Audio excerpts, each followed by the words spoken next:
Hello everyone, आज हम IAS mathematics solution series में सॉल्यूशन सीरीज़ को आगे बढ़ाते हुए 2018 के ऑर्डिनरी डिफरेंशियल इक्वेशन में जो सवाल पूछे गए एग्ज़ाम में आईएएस 2018 में, उसका हम लोग सॉल्यूशन देखेंगे।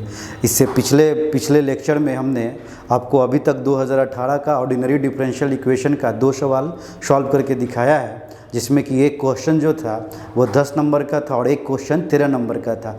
आज फिर से जो है आईएएस मैथमेटिक्स सॉल्यूशन सीरीज़ को आगे बढ़ाते हुए इसके आगे वाले लेक्चर में आज हम फिर से जो है एक नए क्वेश्चन को देखेंगे। 2018 में जो पूछा गया है उसको फिर से देखा जाए। 2018 में जो नया क्वेश्चन आया है तो डिफरेंशियल इक्वेशन से रिलेटेड एक सवाल है, क्वेश्चन नंबर 7 का ए, ठीक है, जो कि 13 नंबर का है। जैसा कि हमने आपको बताया था कि आईएएस सिविल सर्विसेज एग्ज़ाम में 2 पेपर मैथमेटिक्स के होंगे मेंस के, जिसमें कि पेपर फर्स्ट 250 मार्क्स का होगा, पेपर सेकंड जो होगा 250 मार्क्स का है। टोटल 500 नंबर का मेंस का एग्ज़ाम होगा मैथमेटिक्स का।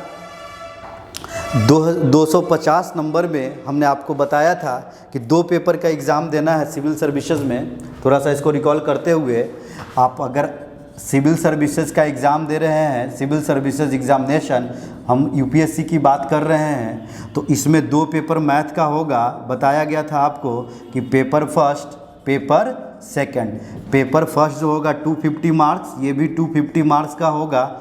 और उसके अलावा हमने आपको बताया था कि इसमें 2 सेक्शन होगा, section A plus section B, same procedure like this, section A plus section B. इस सेक्शन ए में 1 to 4 क्वेश्चन है, 1 से 4 तक रहेगा, और इस वाले में 5 to 8 होगा, ठीक है, 5 से 8। इसमें भी वही चीज़ है। और इसमें हमने आपको बताया था इस टोटल 8 में किन्हीं 5 का जवाब देना है। और जैसे कि 2018 का हम बात कर रहे हैं अभी, तो क्वेश्चन नंबर 1 और क्वेश्चन नंबर 5 कंपलसरी था, और उसके अलावा शर्त था कि कम से कम एक का और जवाब देना रहेगा, एटलीस्ट आंसर एनी। टोटल जो सवाल टोटल इस 8 में आपको जो है एक क्वेश्चन नंबर 1 इससे देना है। इस 8 में किन्हीं आपको 5 का जवाब देना था। क्वेश्चन नंबर 1 और क्वेश्चन नंबर 5 कंपलसरी है, तो 2 तो ऐसे हो गए। और उसके बाद बोला गया था कि at least selecting at least 1 from each section, ठीक है जी, एक इससे देना है और एक इससे देना है, तो 4 हो गया, और एक कहीं से दे दीजिए। तो टोटल इस 8 में किन्हीं 5 का जवाब देना होता है, इस 8 में भी किन्हीं 5 का जवाब देना होता है। और इस वाले में बताए थे कि ये पेपर फर्स्ट में आपका जो है एक ऑर्डिनरी डिफरेंशियल इक्वेशन है, ऑर्डिनरी डिफरेंशियल इक्वेशन जिसको कि शॉर्ट फॉर्म में ओडी कहते हैं। तो पूरे इस आईएएस मैथमेटिक्स का सॉल्यूशन किया जाएगा आईएएस मैथमेटिक्स सॉल्यूशन सीरीज़ में। तो सबसे पहला जो बुक उठाया गया, सेलेक्ट किया गया है ऑर्डिनरी डिफरेंशियल इक्वेशन। जैसा कि हम आपको बता चुके हैं कि इस आईएएस मैथमेटिक्स सॉल्यूशन सीरीज़ में हम लोग जो भी एग्ज़ाम में सवाल आए हैं उसका हम लोग सॉल्यूशन देखेंगे। तो ऑर्डिनरी डिफरेंशियल इक्वेशन सेलेक्ट किया गया है, जिसका कि हमने 2 क्वेश्चन आपको बताया था, और आज फिर से एक नया क्वेश्चन जो पूछा गया 2018 में। तो इसको देखते हैं। ये क्वेश्चन है, एग्ज़ाम में पूछा गया है आईएएस 2018। ये जो क्वेश्चन है मैं आपको लिखता हूँ, ये क्वेश्चन 7 का ए है। ये जो है सेक्शन बी में सवाल है, सेक्शन बी। और ये आपको आई होप कि ये पता है ही, पेपर फर्स्ट का हम बात कर रहे हैं, पेपर फर्स्ट। क्वेश्चन नंबर भी दे देते हैं, क्वेश्चन नंबर 7 का ए है। आप इंटरनेट से डाउनलोड कर सकते हैं जिनके पास नहीं है। ये 2018 में पूछा गया है सवाल, और ये सवाल है कि सॉल्व 1 प्लस एक्स का whole square y double dash plus 1 plus x y dash plus Y is equal to 4 cos of log of 1 plus x. ये आपके सवाल दिए गए हैं, ठीक है जी। और ये नंबर हम बगल में मेंशन कर रहे हैं। ये 13 नंबर का सवाल पूछा गया एग्ज़ाम में, मार्क्स डिसाइड कर रहे हैं, मार्क्स 13। ये 13 नंबर का सवाल पूछा गया है बच्चे एग्ज़ाम में। ये IAS 2018 का सवाल है, क्वेश्चन नंबर 7 है कि solve this differential equation, marks 13 marks का है। तो देखते हैं इसका सॉल्यूशन, देखते हैं, अच्छे तरीके से देखिएगा बच्चे। Given differential equation is this thing, ये जो है ये काशी-यूलर इक्वेशन वाले फॉर्मेट में है, काशी-यूलर फॉर्म का ही एक्सटेंशन है। देख लीजिए बच्चे, जो यहाँ पर अगर थोड़ा देर के लिए अगर इसको एज्यूम कर लिया जाए z के बराबर, तो ये z का स्क्वायर हो जाएगा। जो पढ़े थे हम लोग कि काशी-यूलर होमोजेनस डिफरेंशियल इक्वेशन किसको कहते हैं बच्चे, काशी-यूलर होमोजेनस डिफरेंशियल इक्वेशन कहते थे कि जो मेरा डेरिवेटिव का पावर है वही चीज़ इसका पावर होना चाहिए। जैसे कि आपको पता होगा कि अगर काशी-यूलर डिफरेंशियल इक्वेशन आप लोग पढ़े होंगे, सब लोग बीएससी में पढ़े होंगे, बीएससी पार्ट 2 में, पार्ट 3 में, कि x square d3y/dx³ x square d2y/dx² plus x into dy/dx plus Y is equal to से समथिंग fx। तो बताए थे कि ये जो कौन सा फॉर्मेट होता है बच्चे, इसको हम लोग कहते हैं काशी-यूलर इक्वेशन। हाँ जी, कि कैसे भाई, ये मेरे वेरिएबल का पावर वही है जो यहाँ डेरिवेटिव का पावर है। कितने बार डेरिवेटिव है, 3 बार टाइम्स डेरिवेटिव है, तो वेरिएबल का पावर भी 3। यहाँ पर डेरिवेटिव 2 टाइम्स डेरिवेटिव है, तो मेरे वेरिएबल का पावर भी 2 है। यहाँ पर डेरिवेटिव का पावर 1 है, तो वेरिएबल का पावर भी 1 है। दैट्स वाई दिस सेज कि ये काशी-यूलर होमोजीनियस डिफरेंशियल इक्वेशन भी काशी-यूलर होमोजीनियस डिफरेंशियल इक्वेशन इसको कहते हैं प्यारे बच्चे, काशी-यूलर होमोजेनस। इसी में आता है, इसको कहा जाता है, अगला जो इक्वेशन है लीजेंडर डिफरेंशियल इक्वेशन। इसमें करना रहता है, इसका वर्किंग रूल पढ़े होंगे आप लोग कि लेट कर लेते थे, यहाँ से जेड लेट किया जाता था, z बराबर log x। बहुत सारे कहते हैं जी कि हम तो अगर यहीं से x बराबर e⁻z भी कहा जाता है। ओके, आप लोग पढ़े होंगे कि z बराबर log ऑफ दिस क्वांटिटी मान लिया जाता है। तो सेम प्रोसीजर यहाँ से कह सकते हैं clearly the given equation 1 is given differential equation is this thing. ये Legendre linear differential equation format में है। तो इसका वर्किंग रूल हो जाएगा, देखिए इधर बच्चे कैसे करके बनाया जाएगा। हाँ जी, सबसे पहले लिखेंगे बच्चे कि given differential equation is 1 + x whole square into Y double dash 1 + x into Y dash plus Y is equal to 4 cos of log of 1 + x। Given differential equation is this thing. Clearly the given equation is Legendre linear differential equation form. इसको Legendre differential equation, linear differential equation form कहा जाता है। तो clearly यहाँ से mention कर देते हैं, clearly the given equation is in Legendre's linear differential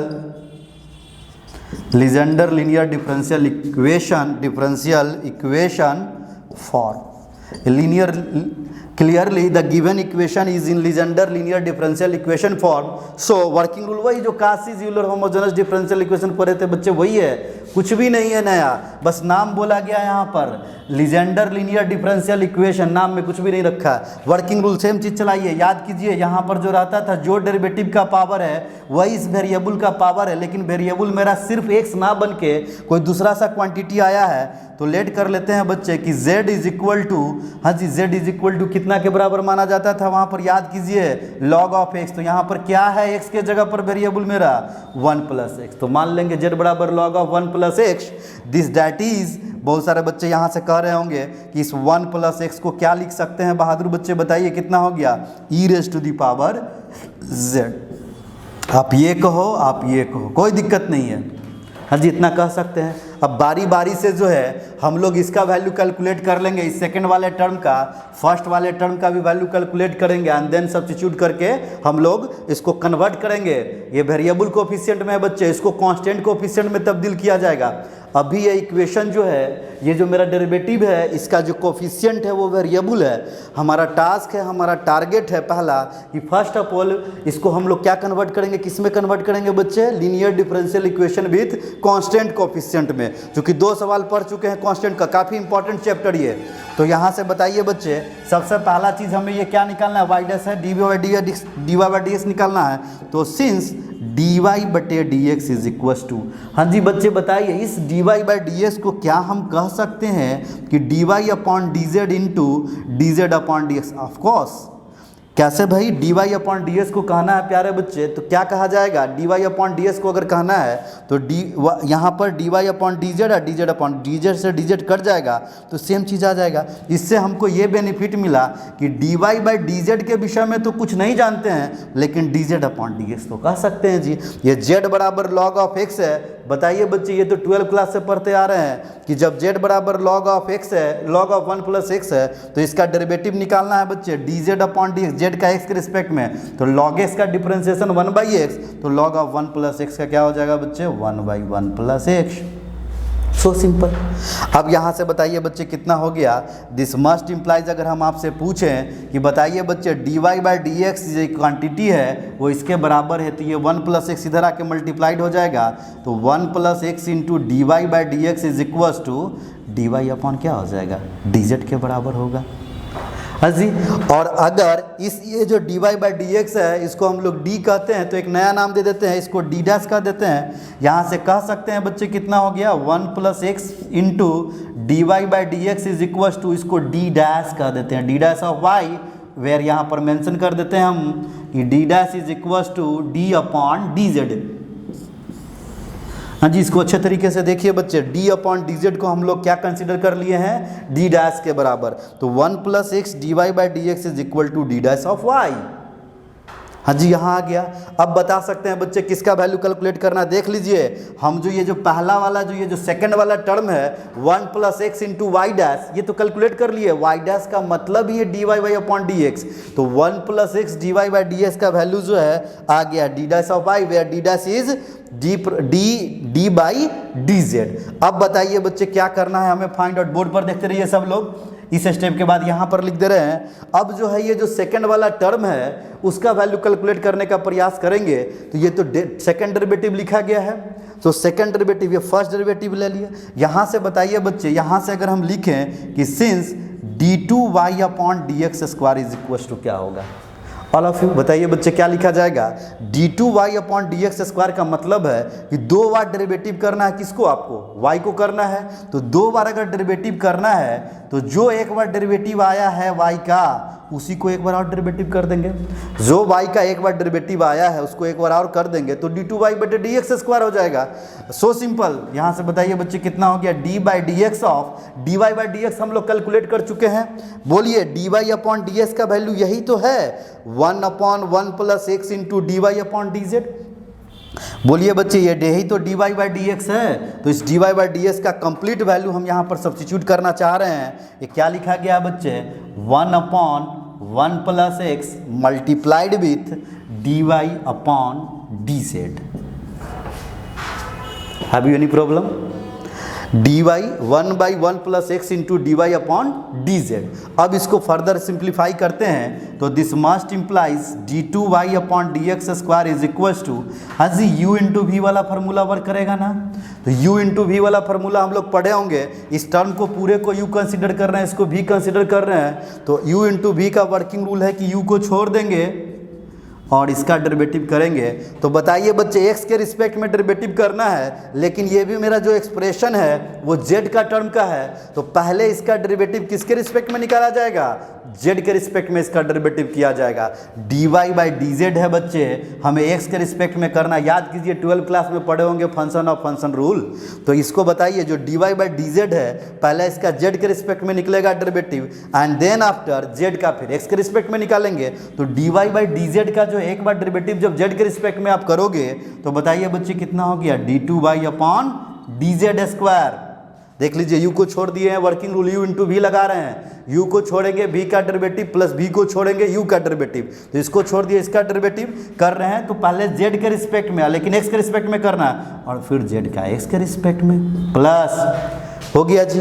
इसको बताइए बच्चे, इस बार इसको छोड़ देंगे, d Y upon D z को छोड़ देंगे, इसका डेरिवेटिव 1 बाई 1 प्लस एक्स का 1 बटे इसका derivative minus 1 by 1 plus x square, 1 बटे इसका derivative 1 by 1 plus x square.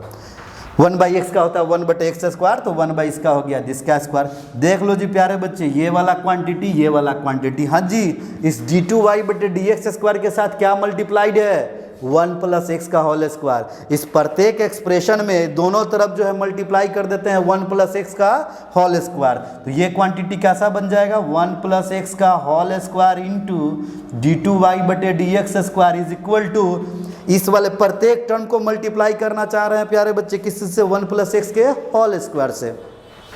जब इससे आप मल्टीप्लाई करोगे होल स्क्वायर से, तो देख लीजिए नीचे में एक 1 + x है, 1 + x के होल स्क्वायर से मल्टीप्लाई करेंगे तो एक 1 + x से एक 1 + x कैंसिल आउट हो गया, तो एक 1 + x और इंटू d2y/dz² इंटू, हाँ जी, dz/dx बता सकते हैं प्यारे बच्चे, जब z बराबर log ऑफ दिस है तो dz/ds बराबर क्या हो जाएगा, log x का डेरिवेटिव होता है 1/x, तो dz/ds बराबर क्या हो जाएगा बच्चे, 1/1 + x। हाँ जी, ये क्या लिखा गया है, प्लस इंटू माइनस माइनस, हाँ जी, इसमें भी मल्टीप्लाई करना है 1 + x का होल स्क्वायर, तो 1 + x का होल स्क्वायर कर दीजिएगा तो ये कैंसिल आउट हो जाएगा। बताइए बच्चे कितना हो गया,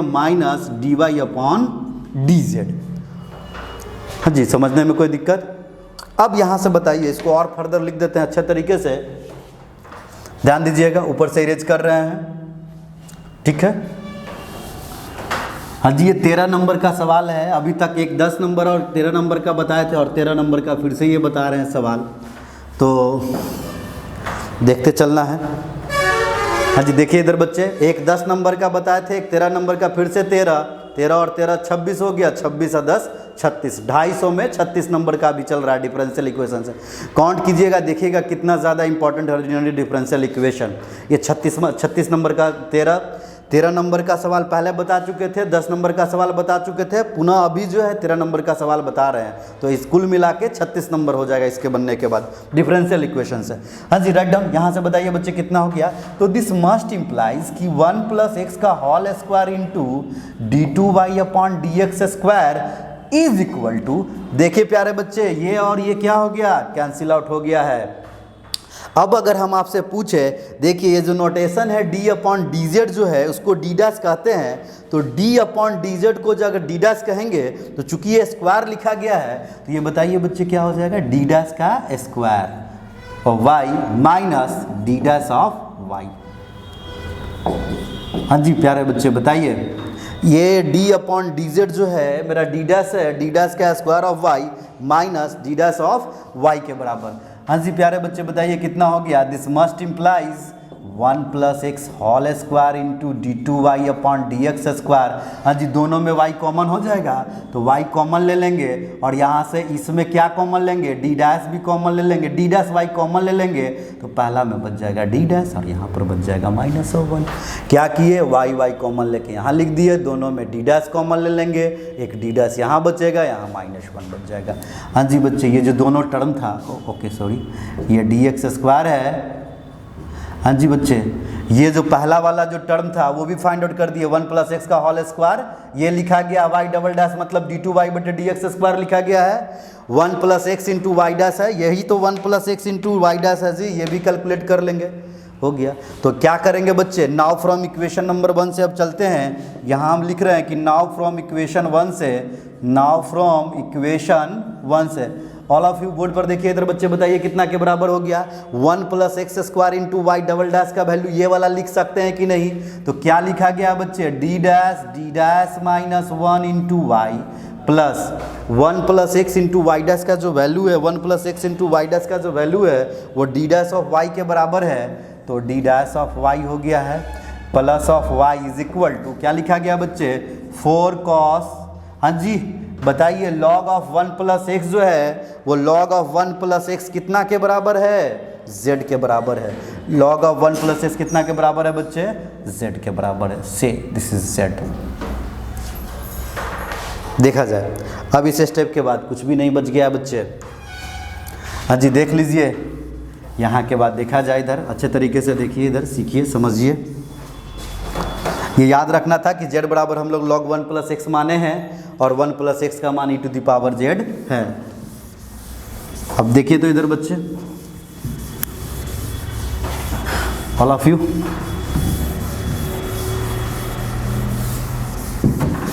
हाँ जी, इस स्टेप के बाद देखिए इधर बच्चे कितना हो जाएगा, यहाँ से बताइए कितना कॉमन हो चुका है, y कॉमन हो चुका है। तो जब y कॉमन ले लोगे तो d डैश में d डैश का whole square minus of d dash plus d dash, हाँ जी, plus 1 into Y is equal to क्या लिखा गया बहादुर बच्चे बोलिए, 4 cos ऑफ z के बराबर क्या लिखा गया, y कॉमन ले लेंगे d dash square minus d dash plus 1, this and this should be cancel out. तो क्या हो गया बच्चे, this must implies d dash का square of plus 1 into Y is equal to 4 cos of z। इसको equation number 2 कह देंगे। बोलिए, अब तो ये आ गया जी फॉर्मेट में linear differential equation with constant coefficient. इसके जो भी कोफिशिएंट हैं वो कांस्टेंट हैं, तो which is a linear differential equation with constant coefficient. और कांस्टेंट कोफिशिएंट को बनाना हम लोग जानते हैं, which is a linear differential equation which is a linear differential equation with constant coefficients.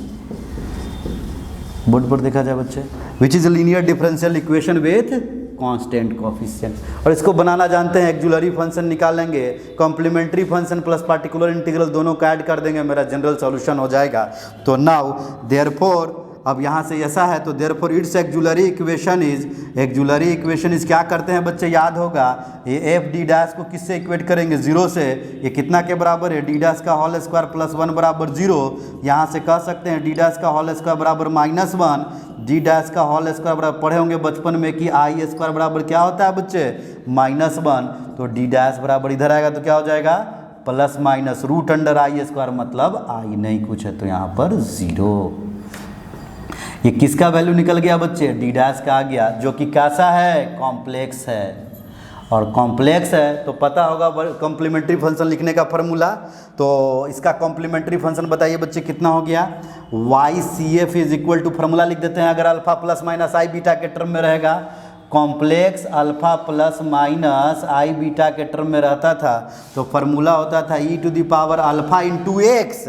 लेकिन एक चीज़ बताइए बच्चे, ये जो मेरा है वेयर, ये ऐसा है वेयर, यहाँ पर लिखते चलते हैं, बोर्ड पर देखिए प्यारे बच्चे इधर, where D dash is equals to D upon D Z है। याद कीजिए वहाँ पर d बराबर d बाई डी एक्स रहता था तो e to the power alpha X लिखते थे। फिलहाल मेरे पास जो एक्सप्रेशन है वो d डैश का आया है, d dash represent d by Z, तो नीचे में x रहता था तो x लगते थे। तो यहाँ पर क्या हो जाएगा, e to the power alpha into Z c1 cos of beta Z, ये वाला beta Z, plus c2 sine beta Z, ये लिखा जाएगा।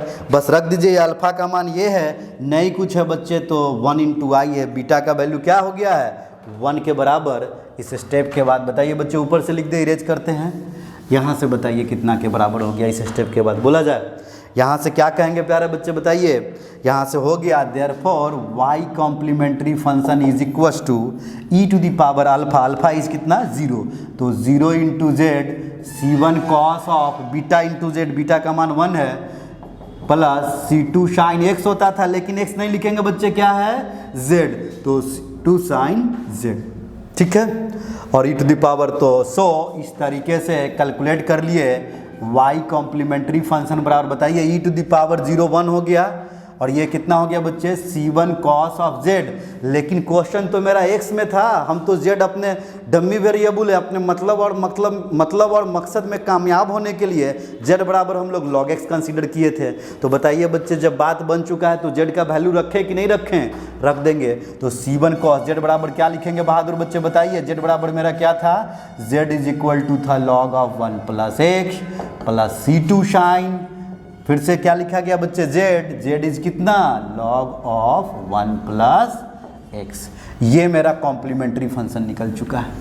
बस थोड़ा सा और काम करना बाकी रह गया प्यारे बच्चे, बताइए किसका वैल्यू कैलकुलेट करना है, पर्टिकुलर इंटीग्रल का। जब पर्टिकुलर इंटीग्रल आ जाएगा तो जनों को जोड़ लेंगे, जनरल सॉल्यूशन वही तो होता है, Y complementary function plus Y particular integral. तो नाउ पर्टिकुलर इंटीग्रल इसका फाइंड आउट करना चाहेंगे, इस linear differential equation with constant coefficient का हम लोग क्या फाइंड आउट करेंगे, पर्टिकुलर इंटीग्रल फाइंड आउट करते हैं। तो particular integral, now particular integral देख लीजिए बच्चे अब कैसा हो जाएगा, नाउ पर्टिकुलर इंटीग्रल